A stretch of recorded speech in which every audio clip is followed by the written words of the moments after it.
चादर तनी नूर की, नूर फैला हुआ आज की रात है। चांदनी में डूबे हुए दो जहां, कौन जलवा नुमा आज की रात है।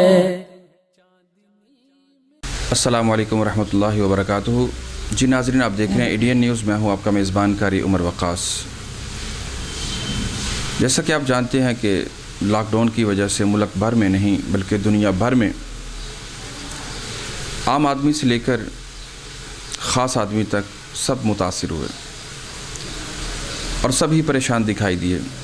लेकिन अफसोस दर अफसोस कि आज तक इस वबा, इस अफवाह और इस वबा का कोई भी इलाज तलाश न किया जा सका।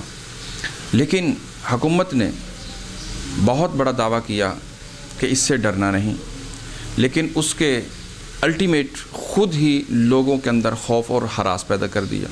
लोगों के ऊपर तशद्दुद और दीगर मामलात, बहुत सारे वाक़यात मुल्क भर में देखने को मिले।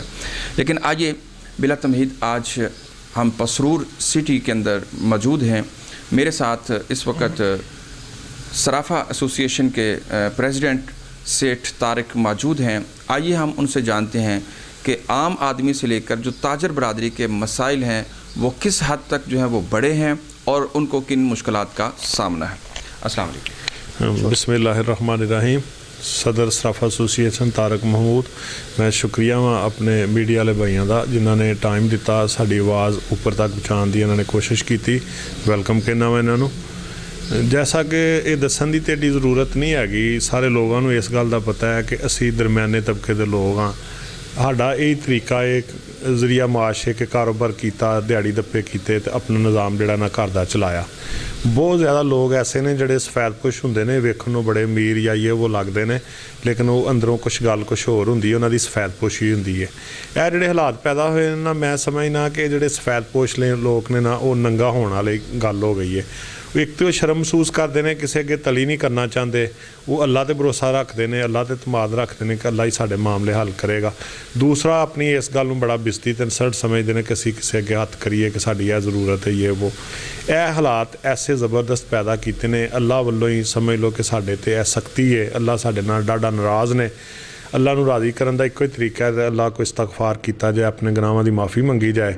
तो असी जड़ा ना वो मैं समझना सारे लिए मेरा मैसेज है कि अल्लाह को सच्चे दिल नाल तौबा करो, माफ़ी मंगो तो इस मसले नूं हल किया जाए। सर ये दसो कि रमज़ान उल मुबारक के अंदर बहुत सारे मामलात जोड़े ने वो अलहमदुलिल्लाह बढ़ जाते हैं। उहदे अंदर एक मसनून निकाह की तकरीब का बहुत ज़्यादा रुझान जोड़ा बढ़ जाता है। तो ज्यूलरी का निकाह शादी ब्याह दे नाल बहुत गहरा ताल्लुक है।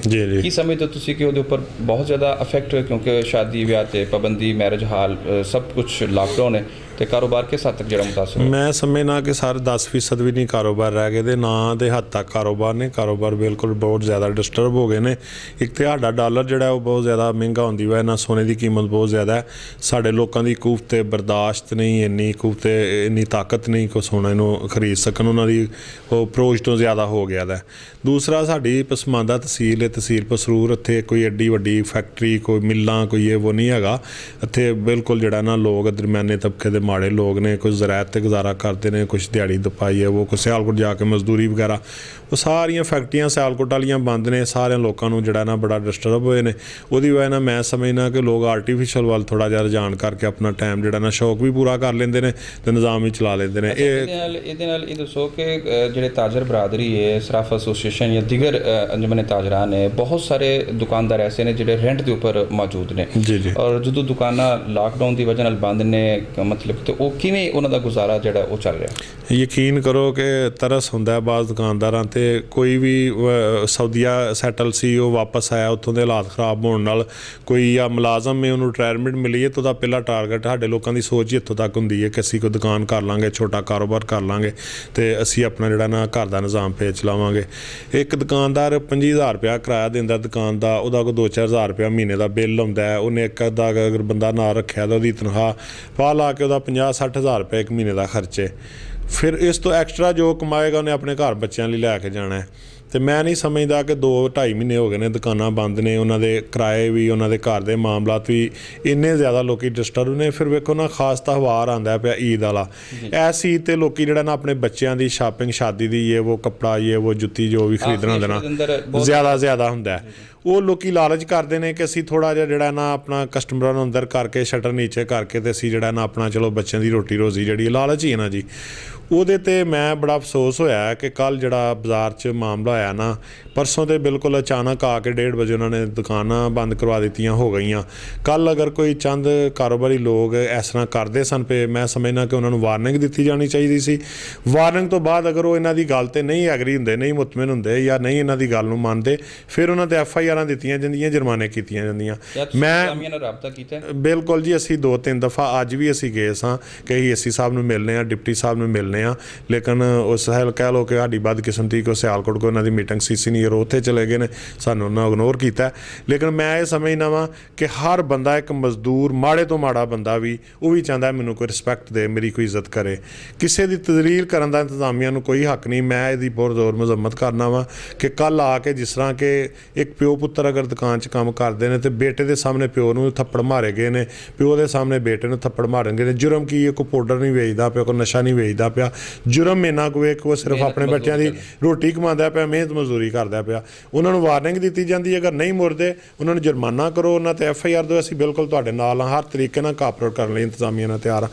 लेकिन इस गल दी जिहड़े ना सानूं बहुत अफसोस होया कि जिहड़ा लोगों नाल सरेआम बाज़ार दे विच तजलील इंसानी कीती गई है, उन्हां नाल बदतमीजी कीती गई है। मैनूं जिहड़ा ना अमल जिहड़ा इंतजामिया दा बिल्कुल अच्छा नहीं लगा।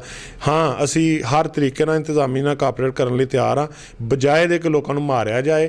4 या 5 साढ़े शहर जिहड़े दरवाजे ने मेन जिथों इंटरस्ट हुंदी है उत्थे मुलाजम बैन, असीं उत्थे 2-2 बंदे जिहड़े ना दिहाड़ी वाले वो असीं प्रोवाइड करने आ, उत्थे मास्क होण, उत्थे जिहड़ा हैंड वाश सैनिटाइज़र वगैरह होण, वो हर जिहड़ा बंदा फालतू नूं बाज़ार ना जाण दित्ता जाए। जिहड़े बंदियां नूं शॉपिंग जरूरत ते लाजमी उन्हां जाना है उन्हां नूं बकायदा सारी एहतियाती तदाबीर करके अंदर जाण दित्ता जाए। इस गल भी इंतजामिया नाल हर तरीके नाल कापरेट करने लई तैयार हां, हमेशा तो करदे रहे हां। एज ए असीं नमींदा ला लो बाज़ार का, एज ए सदर सराफा एसोसीएशन, एज ए लोहारा मंडी का सदर होने के नाते नाल असी सारे सदूर जिन्ने भी हाँ अंजमने ताजरां के सदर सब असी इस गल नाल हमेशा तो कापरेट किया इंतजामिया ना, हुण भी करन लई तैयार हाँ। हर तरीके नाल ही दुकानदारां नूं भी एहतियाती तदाबीर करन लई भी कस्टमर चंद अंदर बिठाओ, उन्होंने फारग करके दूजे या मास्क पहनो या सैनिटाइज़र वगैरह इस्तेमाल करो, तैयार हाँ हर गल करन लई। बजाए ये तो यह गल करवाउण लई तशद्दद करना या मकसद है कि नवे मुंडे जिहड़े कोई भर्ती होए ने मुलाजम ये जाके चंद दुकानदारां को पैसे लैके उन्होंने कहें तुसीं करो असीं आवांगे तुहानूं फोन कर लांगे तुसीं बंद कर दिओ, तरीका नहीं ठीक हैगा।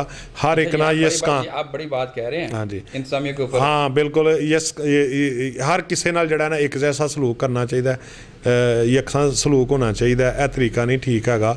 इस तरीके नूं जिहड़ा ना वो हर किसी लिए एक जैसा मैं समझ होना चाहिए। अच्छा खान साहब ने तो कहा सी कि बाहरों बैरून मुल्क तो आके लोग इत्थे मजदूरियां करनगे उन्होंने जॉब मिलेगी, तुसीं कह रहे हो कि बाहरों लोगों ने अपने कारोबार छड्ड के था कि दुकानदारी की थी वो भी उन्होंने नहीं करन दी गई। यकीन करो कि मैं खान साहब का मेरा गाँव पनवाना है, मैं सब तो पहला झंडा PTI का पनवाने मैं लाया सी, मैं उस गल ते अज भी खुश हाँ मुतमिन हाँ।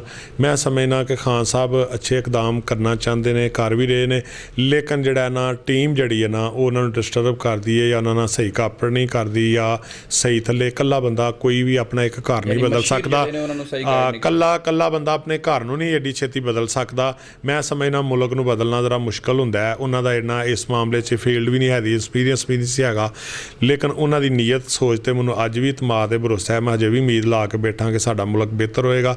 लेकिन जरूरत ये वे कि जिहड़े नीचे उन्हां दे लोग ने वजीर ये वो मिनिस्टर वगैरह वो उन्हां मेरी उन्हां अगे रिक्वेस्ट है अगर मेरी आवाज़ उन्हां तक जाए तो तुसीं प्लीज़ जिहड़ा ना खान साहब नाल कापरेट करो, उन्होंने अच्छा मेहनत करो, साडा मुल्क तरक्की वाले पासे जा सकता, कोई मुश्किल नहीं आएगा इंशाल्लाह। जी नाज़रीन, जैसा कि आपने सुना और देखा और जाना, सेठ तारिक बड़े ही सादा और सिंपल अल्फाज में आम फहम ज़ुबान में पंजाबी के अंदर वो बात कर रहे थे और उन्होंने अपना बड़ा मुद्दा वाज़े अल्फाज में बयान किया। उन्होंने कहा कि हम इंतज़ामिया के साथ हर किस्म का कोऑपरेट करने के लिए तैयार हैं, लेकिन अपनी तजलील बर्दाश्त करने के लिए तैयार नहीं है, अपने ऊपर जुल्म व सितम सहने के लिए तैयार नहीं। हम तो बेचारे वो लोग हैं कि जो अपनी रिज़्क़ हलाल कमाने के लिए अपने सुबह शाम जो है वो अपने रोज़गार का जो है वो तयन करते हैं, लेकिन जो SOPs हैं उस पर हमें अमल दरामद के लिए जो है वो गाइड किया जाए, अवेयरनेस दी जाए। जो एहतियाती तदाबीर हैं हम उनको अपनाने के लिए तैयार हैं, इंतज़ामिया से कोऑपरेट करने के लिए तैयार हैं, लेकिन तज़लील के लिए तैयार नहीं है। उन्होंने इस चीज़ को जो है ना वो रद्द किया और फिर आखिर पे उन्होंने उम्मीद लगाई है कि खान साहब एक जो है वो पाकिस्तान को बेहतरी की तरफ लाना चाहते हैं, लेकिन उनके वज़ीर और मशीर उनको मिस गाइड करते हैं, जिसकी वजह से जो है वो पाकिस्तान अब तक तरक्की की तरफ गामज़न नहीं हो सका। उम्मीद पर ही दुनिया कायम है। अल्लाह का भी हुक्म है कि अपने आप को मायूसी के अंदर मत धकेल दो, बल्कि मेरी रहमत पर उम्मीद, तवक्कुल, यकीन, भरोसा रखते हुए जो है वो हुस्न ज़न रखते हुए दूसरों के बारे में जो है वो सोच रखो। इंशाअल्लाह अल्लाह ताला आपके लिए जो है वो आसानियाँ पैदा कर देगा। अब तक के लिए इतना ही। मज़ीद ख़बरों और तबसरों और जो है वो प्रोग्राम्स के लिए हमारी वेबसाइट www.ednpk.tv विज़िट कीजिए। मेरे कैमरामैन उस्मान अली के साथ मुझे दीजिए इजाज़त। अल्लाह हाफ़िज़।